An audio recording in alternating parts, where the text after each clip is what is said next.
Greetings, scrub lords and noob meisters. This is your supreme leader, Rake, ready to show you how to find the view matrix in CSGO. Now, what the hell are we looking at? This is actually a really cool tool in OpenGL that shows you the projection matrix, and it kind of gives you an idea of what this is all about.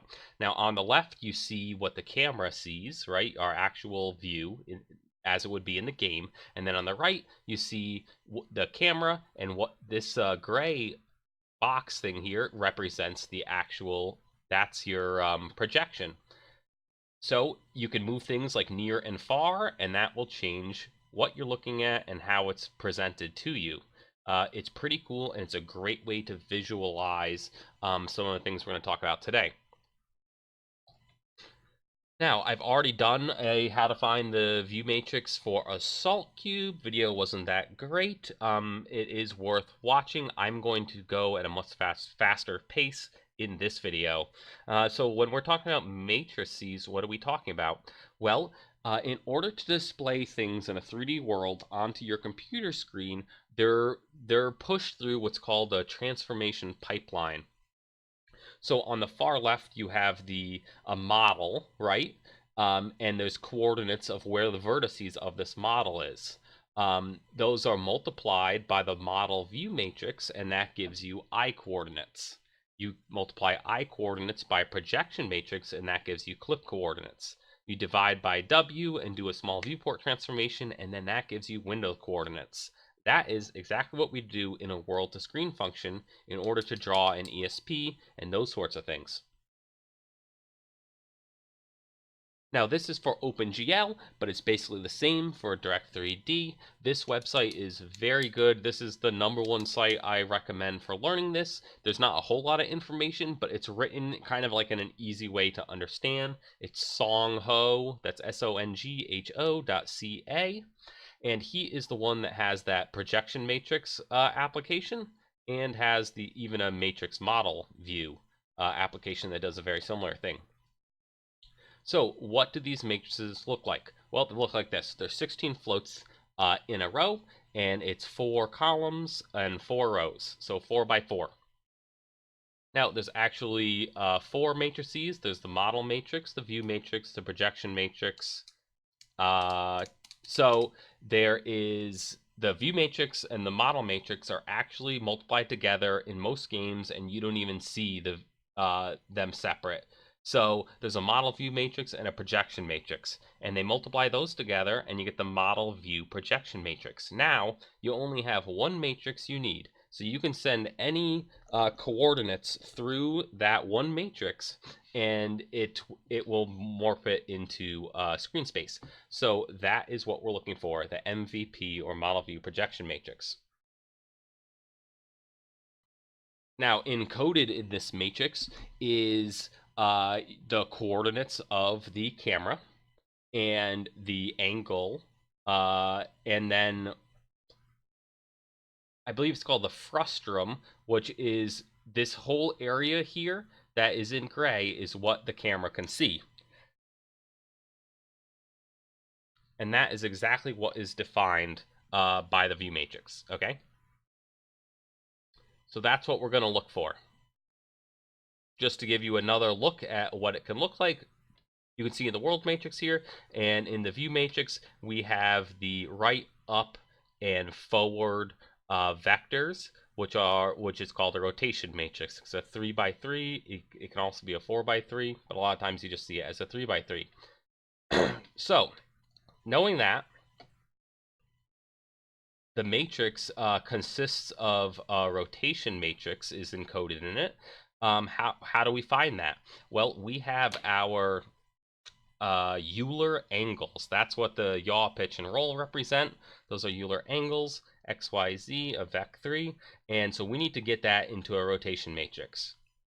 So on that same OpenGL website, there is this function that does that for you. It converts angles to axes, and so I wrote this application that gets here Euler angles, and then we'd call a function, and it spits out the it spits out the left, up, and forward rotation vectors, except the precision on it is not the same as what the game uses, and so it's not helping me. So I just gave up on that because I wanted to get this video out, and I found this website which does the conversion for you. So let's go into Cheat Engine. Let's grab our pitch, and let's put it in the X. Grab our yaw, put it in the Y. Z is 0. We entered degrees, so let's click that. And we actually need to modify it in order for this to execute. There we go.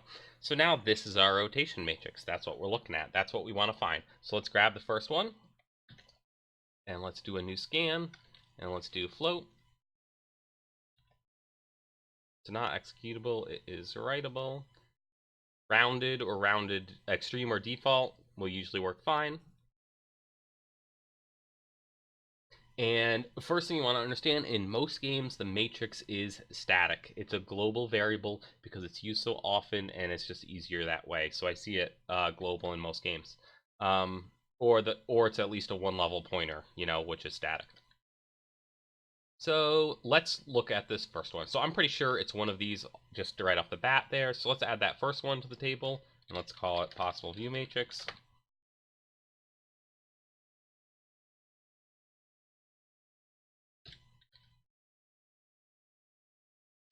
Now, first thing I want to know is this the first element in the view matrix? Is it the last? Is it in the middle? What is it? So I want to know, where is this variable in the structure? So we need to find out the offset, right? So we do find out what access is, which is just a read breakpoint. And we see offset 190. So this is actually really far away from the beginning of the structure. So that's kind of weird.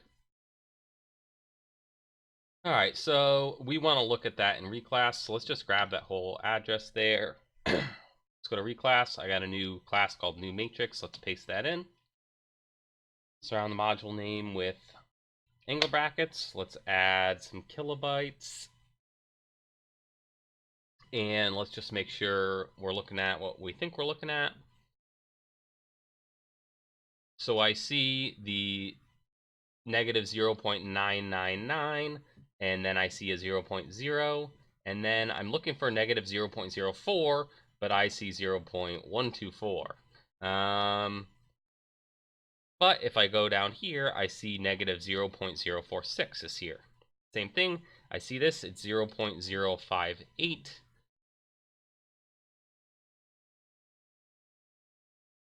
And if I look here, I see 0.06. So all these variables are represented here, but they're not in the same order. Now, there's some confusion about like OpenGL and Direct3D. Direct3D is row major and OpenGL is column major. It's kind of really confusing because at the end of the day, they typically it's 16 floats just in a row in memory. Whether you call them rows or columns, and whether you go left to right or top to bottom when you assign them their location, it doesn't really matter if you're just accessing them via their elements being 0, 1, 2, 3, and 4 of the array of 16 floats. So regardless, we're looking at the right thing. It's just not in the right order. I actually don't know why. But the next thing we want to do is, we're looking at the right thing, definitely. Is it the view matrix? I don't know. Could be. But I wanted to kind of reverse this whole structure. So let's subtract 190 in hex to get to the beginning of the structure. And I kind of just wanted to start reversing it from the beginning and get the context of what I'm looking at.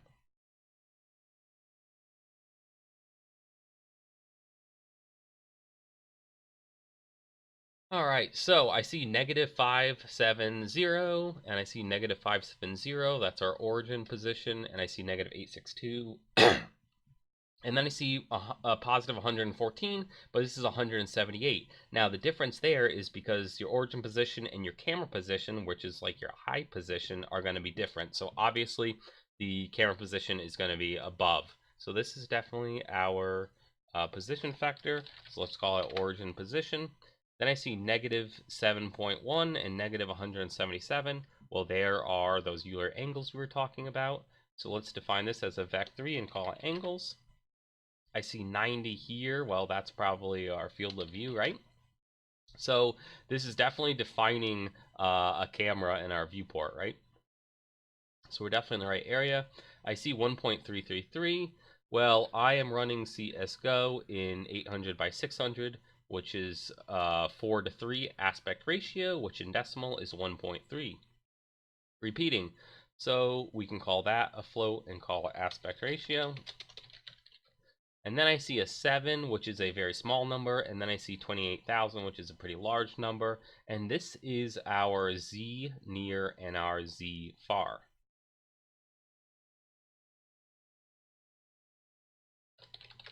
Now, why is Z near not 0? Because if it was 0, you would see your own eyes and your own head and your own skin, and that wouldn't work. So the camera is always like directly in front of the head, right?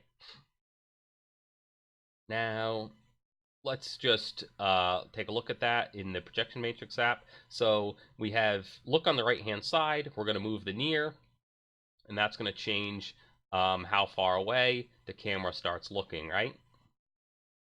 And the far is going to define like how the boundary of how far it can see. If you look on the left, you can see as the far gets diminished, things slowly exit the viewport and you can no longer see them. Pretty cool, right? All right, back to this. I just want to reverse all the stuff here and just kind of get an idea of what we're looking at. After Z far, I see two static variables, which are -1. I see this could very well be a rotation matrix or or the matrix itself. But it only has radians between -1 and +1. You see, there's no other numbers. So a view matrix typically has other larger numbers as well, not just radians. I see a bunch of zeros and a bunch of ones. I have negative ones. I have no idea what they are, but let's just call them integers because we know that's what they are. Well, these aren't. Same thing here. We have more radians, except they never go negative, so it's only between 0 and 1. I don't know what those are. I'm not really concerned because it's not a view matrix. As we go down the list here, just some bullshit. I don't know what it is. Got some more integers here. Signed integers. More of these radians that do not go negative and do not go over 1. I see 4 static variables that are -1s and 1s. Down here, I see something that could be our view matrix. So we have a bunch of radians. Then we have -570, -862, +178. So this looks like something that could represent a matrix. Let's just add it as a matrix. Matrix 4x4.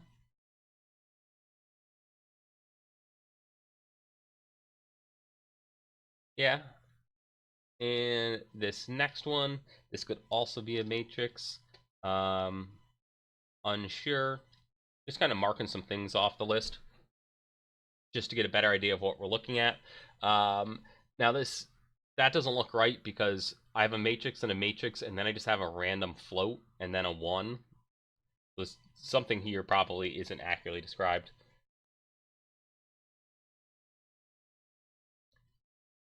We've got this whole area here that's just static and it's not changing. But then we see more things down here that looks like matrix. We have radians, positive and negative, and then we have large numbers. Right? Those large numbers have to encode the Z near, the Z far, and they have to encode your coordinates, which are not radians, right? Now right here, I see -143 and 0.143. Those are static. These are changing. So I'm going to say that a matrix starts right here. I actually quite like the look of this one already because you have a row of radians, a row of radians, and a row of radians. So that could define the rotation matrix. And then here we have these larger numbers, which could represent our position, our coordinates, etc. So I really like that one. This one is similar. Numbers aren't quite as large, but this could be a matrix as well. And so just go down the list and get an idea of what you're looking at and define some things. And now you want to take a better look. So just in this one area of memory, there's like 5 things that could be matrices. And if we look here, we have about 10 addresses that are static that could also represent matrices. But you can see like the first 4 of these are actually in the part of memory that we're currently looking at. So let's say I have 5 here that look good, and then we have a couple more addresses. So maybe you have 15 matrices here that could be it. It's hard to know unless you're an expert in 3D game programming. I'm not. If you have any insight, please provide it. Reply to this thread on the forum. But I am saying that I like this one the best. And at this point, you have a entity list, you have an ESP code, and just plug these in one at a time and draw, or draw on all of them. And you'll know when you have the right one because the boxes will get drawn in the right spot. Honestly, reverse engineering, so much of it is just trial and error. That's just how it is. But let's grab this address and let's add it right here. I want the relative offset. I like to do that by disassembling the data area just to get their relative offset. So we're going to rewrite this as client panorama.dll plus 4CFB934. It points at a float, and we're going to call it matrix. And let's look at HazeDumper and let's see if we found the right thing. So we pull over HazeDumper, offset 4CFB934, 4CFB934. So that is indeed the correct matrix. Now, I wanted to make this video better. I wanted to say that I wanted to show you this list of things that look like matrices. I want to say I guarantee you that this is the one because of this. It's difficult to do that. I tried and tried. I could not come up with something that I could give you that would prove it without a doubt.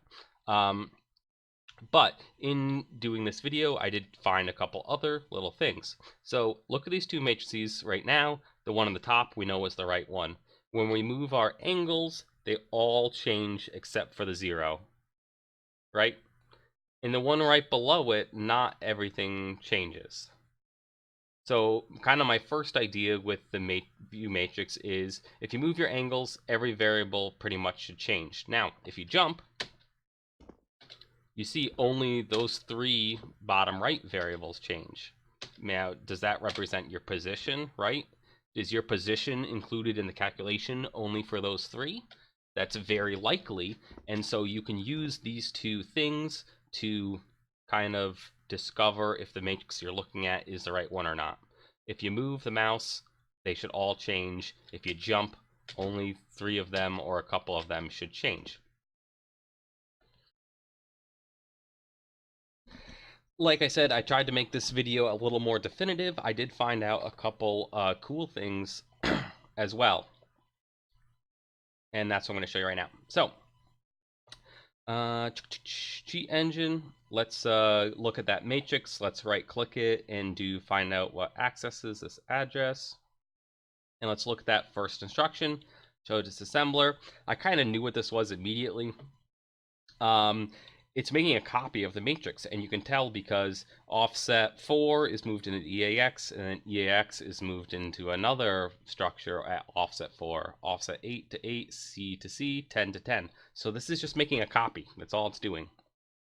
If you open that address in IDA Pro, it looks like this, and if you decompile it, there you go. It's just a copy. It's just a matrix copy function. So I was taking a look at the functions around here. This did not come up in Class Informer as being a virtual function, so I didn't get to find any good stuff via that. But I did scroll down, and I found this function, which looks insane until you F5 it. then it looks like this. Now, I looked at the first two lines, and I kind of already knew what we were looking at. It's matrix multiplication. If we look at any WorldToScreen code, this is what it looks like. In this case, we're multiplying a vector by a matrix, so a 4 by 4 by a 3. In this case, you're multiplying a 4 by 4 by a 4 by 4. I checked the first like this many, and it all matched up perfectly. Went down to the bottom. That's what it is. I know it. So I did find a matrix multiply function and a matrix copy function. I'm sure all the functions in this general area right here are matrix functions, right? Especially since they're all this call. So it's probably just matrix member functions. Now, I thought with the matrix multiply, I said, man, I bet if I hook this function and log the arguments, I bet you we're going to see our ViewMatrix address in there like a million times. And so that's what I did, and it never showed up once. I was sure it was going to be in there, and it wasn't.